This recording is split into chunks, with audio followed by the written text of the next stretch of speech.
Hey, so if you saw the title of this video, then you know this is some controversial content that we're going to be discussing. Because I just finished reading White Power by George Lincoln Rockwell. George Lincoln Rockwell was the founder of the American Nazi Party. He is also the founder of the phrase white power. White power originates with him. I don't think it originated with this book. I think this book came after he coined the phrase. Now, first I want to talk about the editorialization of this book. This was published by SS Press. The editor is not named. However, so here's a couple of things. When Rockwell wrote the book, he made a lot of spelling errors, and some of those spelling errors are present in this work. Not many, though, but you will notice them when you go through the book. If you go through the book. You don't have to go through the book. I went through the book for you. That's the whole point. But one thing that he did was he would write, when he would emphasize words, he would write them in all caps, which was the style at the time, but that we've changed that. So to update it for a more modern audience, the editors changed those all caps into italics. And another editorialization that was made is that the chapter that was originally chapter 14 is now chapter 1, simply because it does a good job of introducing the concepts that are discussed in the book. I actually agree with that decision. After having read the book, I think that was a good decision to have made. Now let's get into the content of the book. And if you are right-wing, or if you are familiar with right-wing politics in the modern era, you are familiar with the contents of this book. Now, one thing that occurred to me while I was reading this is that if any leftist ever read this book, they would be completely vindicated in calling right-wingers Nazis, because almost every viewpoint that Rockwell expresses in this book is now commonplace on the right wing. Whether you are a conservative, an actual fascist, or a libertarian, his views have become commonplace on the right. Think of that what you will. Some of what he discusses is pretty ridiculous. For example, he has a chapter where he fictionalizes what he believes the race war will look like. And he's overly optimistic in some ways, and he's overly pessimistic in other ways.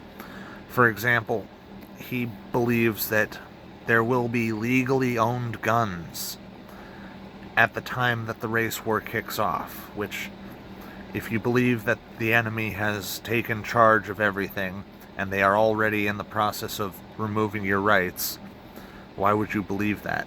Why would you believe that they would let you have your rights when the revolution kicks off and they come to kill you or conquer you or whatever?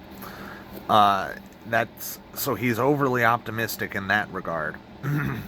But he also believes that every black person will be perfectly aligned with each other, which I've lived around black people.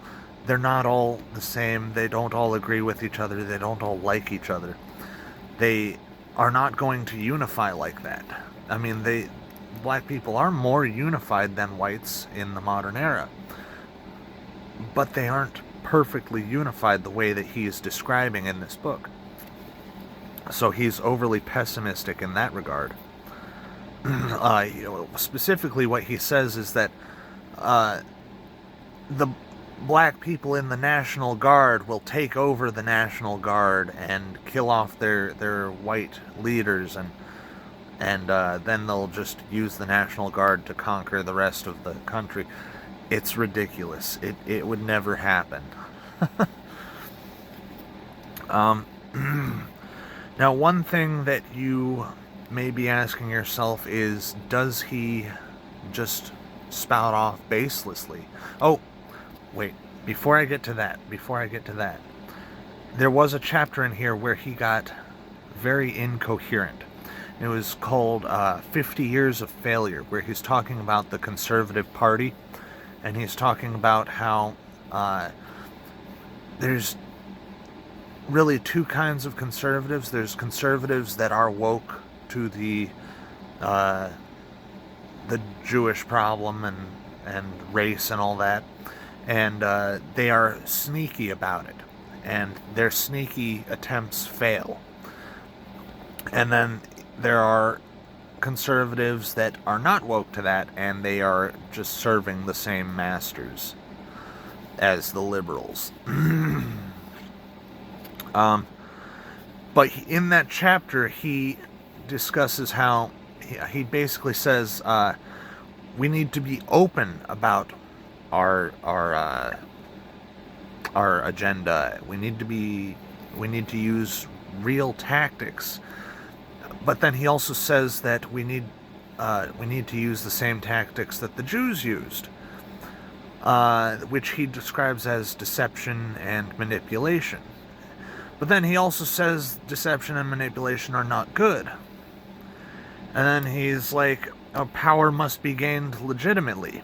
And then he's like, legitimately gained power is useless. So he's very incoherent in that chapter, but that's the only chapter he's incoherent in. Now back to what I was saying before. You may be asking yourself if he just spouts off baselessly. The answer is no. He actually provides a lot of citation for his claims. He's very well documented here.